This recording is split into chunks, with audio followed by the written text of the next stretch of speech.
Cześć, witam Was Energik w kolejnym odcinku To było grane, chociaż tak naprawdę nie Console Edition. Myślę, że w którymś momencie powinien połączyć te dwie serie jako po prostu serię To było grane, bo dzisiaj mam dla Was grę, która wyszła i na PC, oczywiście i na konsolę. Jest to piąta część Call of Duty, Call of Duty World at War.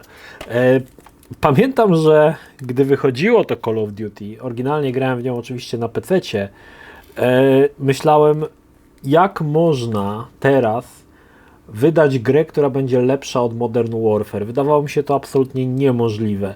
Jak wrócić do rozgrywki w czasie II wojny światowej po tak świetnej historii, napompowanej adrenaliną, jaka była w Modern Warfare. W jaki sposób w ogóle Call of Duty może istnieć nadal w czasie II wojny światowej, kiedy Modern Warfare w zasadzie pozamiatał w tamtym czasie. I miałem takie właśnie przeświadczenie, że to był moment, kiedy kiedy Modern Warfare, kiedy wyszedł, że to jest koniec Call of Duty z czasów II wojny światowej, że nie da się po prostu tego w żaden sposób pobić. No i niestety World at War nie udało się tego pobić. Gra nie była zła, miała dobre momenty, ale po wcześniejszym ograniu Modern Warfare widać było, że no jest to raczej taka trochę bida w kilku aspektach.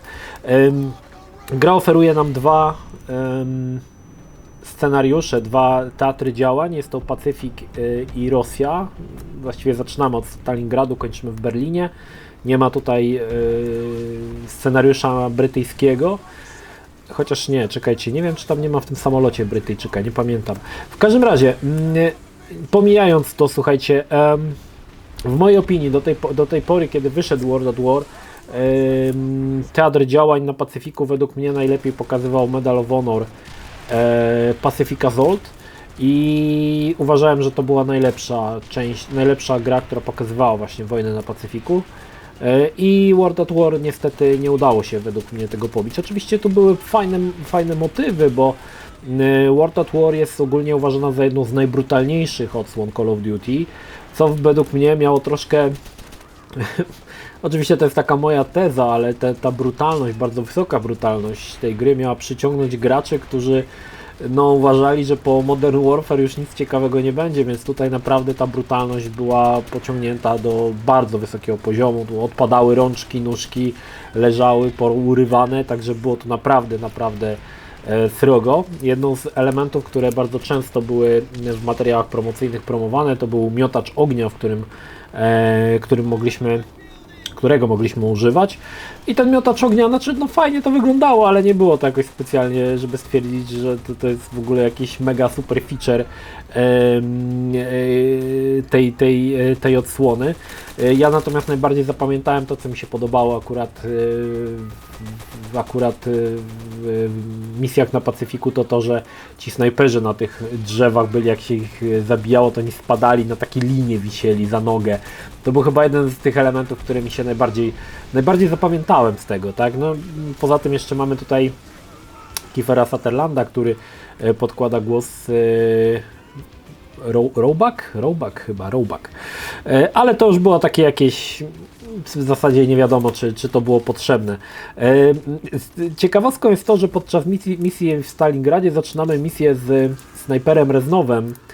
I tutaj miałem bardzo silne skojarzenie, nie wiem czy prawidłowe czy nie, ale miałem silne skojarzenia z misją snajperską z Prypeci. Jakby twórcy próbowali dorównać tej misji, przenieść tą misję ze snajperami do II wojny światowej i dorównać tej misji w Prypeci, ale to niestety nie pykło. Nie była ta misja zła, ale to nie była ta klasa, co misja w Prypeci. Tutaj nie ma o tym w ogóle mówić. Natomiast to był taki trochę, można powiedzieć, trochę bezpieczny Call of Duty z czasów II wojny światowej.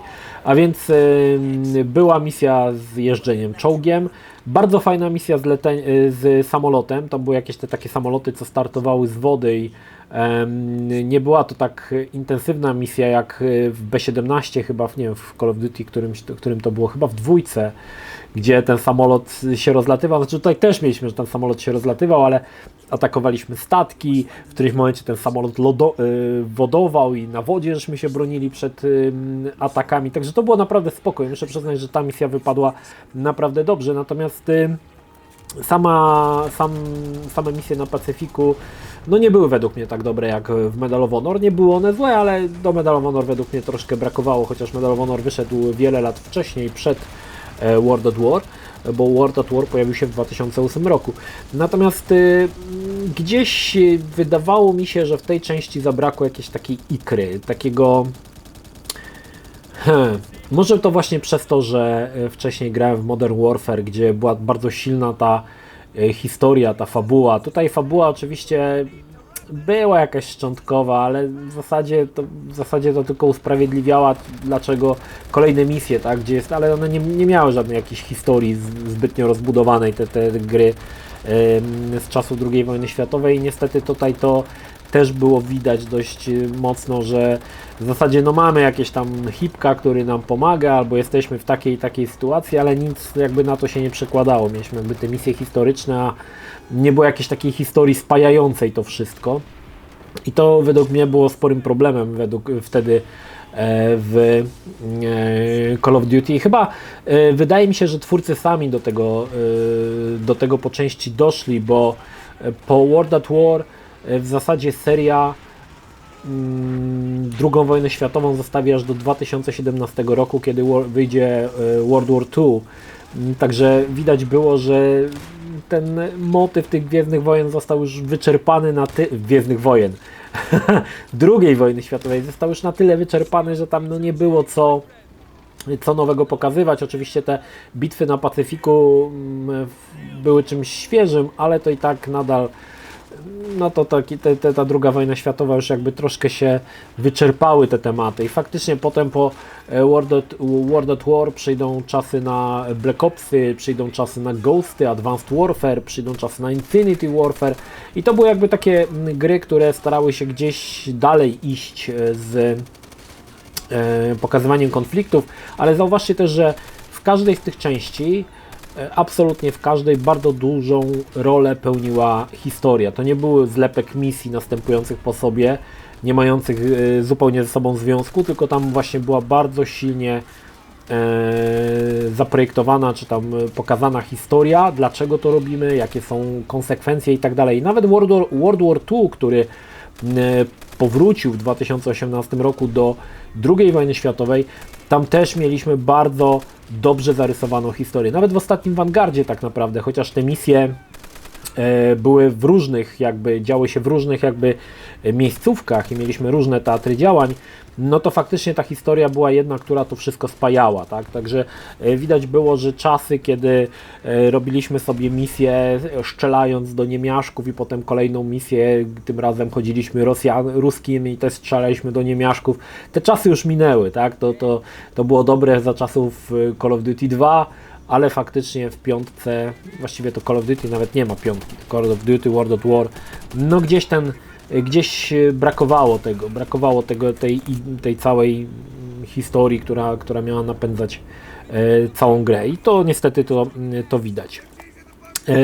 Pamiętam, że gdy skończyłem World at War, byłem zawiedziony. Znaczy, no tak jak mówię, no dużej mierze było to, że to wyszło po Modern Warfare, no to nie miało za bardzo z czym się równać, ale widać było zmęczenie, bardzo duże zmęczenie materiału II wojną światową i gdzieś jakby zaczynało brakować pomysłów. Wałkowanie cały czas tych samych motywów, które może działy się na innych frontach, może działy się w innych miastach, ale to cały czas było wałkowanie w zasadzie tego samego i to niestety dawało się we znaki. Z World at War jest też ciekawa historia z wersją na PlayStation 2, ponieważ World at War Final Front był ostatnim Call of Duty, który wyszedł na PlayStation 2 i wiele osób uważa, że te dwie części to jest to samo. Niestety nie. Dopisek tutaj mamy Final Fronts i pewne misje są zbieżne, bo mamy też teatr działań na Pacyfiku faktycznie tutaj, ale to jest zupełnie inny Call of Duty niż Call of Duty, który pojawił się na duże konsole, na nowe konsole wtedy, tak? Na PlayStation 3 i na Xboxa 360, no i oczywiście na PC-ty. Final Front był zupełnie innym Call of Duty, do niego jeszcze wrócimy, postaram się go też omówić. Były zupełnie inne misje. Znaczy pewne jakieś, tak jak mówię, zbieżności były, ale to nie były te same gry, tak? To były zupełnie różne. Także to jeżeli ominęła Was ta gra, bo stwierdziliście, że to jest World at War w wersji na PlayStation 2, to niestety jest to zupełnie inna gra i polecam, żeby sobie ją ewentualnie nadrobić, jeżeli macie taką ochotę. Co mi się jeszcze podobało w World at War? Wydaje mi się, że fajnie wypadły skrypty. No w każdej części Call of Duty skrypty zaczęły mieć bardzo dużą rolę i tutaj te skrypty oczywiście też się pojawiały. Podobała mi się pierwsza misja na Pacyfiku, kiedy tam ten japoński generał grozi naszym i tam cała ta egzekucja, widzimy to jakby z oczu i potem zaczynamy atak na tą japońską wiochę, no i na końcu uciekam. Pamiętam, że ta misja była naprawdę spoko, no niestety potem już jakby troszkę cały ten klimat troszkę siadał. Oczywiście, tak jak mówię, były dobre momenty, bo na przykład misja z Reznowem w Stalingradzie uważam, że jest świetnie, przynajmniej fajnie się zaczyna, ale końcówka już jest niestety taka sobie, no i ta misja z samolotem również. Natomiast według mnie kiepsko wypadła misja z czołgiem. Była taka trochę generyczna, nie było w tym jakby żadnej, już pamiętam, że w Call of Duty 3, gdzie sterowaliśmy polskim oddziałem, polskim czołgiem i szukaliśmy tego tam czarnego barona, czy jakoś się tam nazywał, to pamiętam, że ta misja już była o wiele lepiej zrealizowana, nawet jakaś była historia, tak, że mieliśmy tych Polaków z tą brodą jak rododendron w ogóle. Ale tam coś się działo, był jakiś powód, dlaczego walczymy, z kim, że kogoś szukamy. A tutaj no ten Reznow niby jest, ale to jest takie, oczywiście to jest ten Reznow, którego później spotkamy w Black Opsie, także też warto tutaj zauważyć, że jest jakby pewna ciągłość w tych częściach Call of Duty, gdzie te postacie, które pojawiają się nawet w czasie II wojny światowej, potem się pojawią też w Black Opsie. To jest dosyć ciekawa koncepcja i ciężko mi powiedzieć, że Call of Duty dzieje się jakby w jednym uniwersum, bo to też nie jest do końca prawda, ale tu jest właśnie ten motyw, że Call of Duty z czasów II wojny światowej do niego będzie nawiązanie Black Ops. To wydawałoby się dwa różne uniwersa Call of Duty, a jednak one się tutaj w tym jednym miejscu stykają. Także też to ciekawe, ale to oczywiście dopiero kiedy w 2010 roku zagrałeś w Black Ops, to myślisz, a Reznov, gdzieś o tym słyszałem, tylko gdzie? Natomiast do potrzeb tego materiału grałem wersję na PlayStation 3. No oczywiście na PlayStation 3 720p i ta oprawa nie robiła takiego wrażenia, jak wtedy grałem na PC-cie i faktycznie tutaj, no powiedzmy sobie szczerze, ta niska rozdzielczość mocno negatywnie wpłynęła na odbiór samej gry, ale nadal uważam, że ma kilka fajnych momentów, no i przede wszystkim chyba warto zagrać dlatego, że jest to ta najbrutalniejsza odsłona Call of Duty. Tak jak mówię, chyba starano się zrekompensować ten brak historii i próby, czy tam żałosne próby dorównania Modern Warfare, które się niestety nie udały i próbowano to zrekompensować troszkę może taką bardzo dużą brutalnością. To też było dosyć dziwne, bo tak jak mówię, wcześniejsze te części Call of Duty nie były aż tak brutalne, a tutaj nagle ręce w powietrzu, urywane, nogi, to było naprawdę coś takiego, nie mogę powiedzieć, że świeżego, tylko dziwnego dla samej serii Call of Duty. No i cóż, World at War tak naprawdę, tak jak mówiłem, stanie się ostatnim Call of Duty z czasów II wojny światowej. Wrócimy dopiero do II wojny światowej w World War II, który też się niestety graczom nie za bardzo spodobał.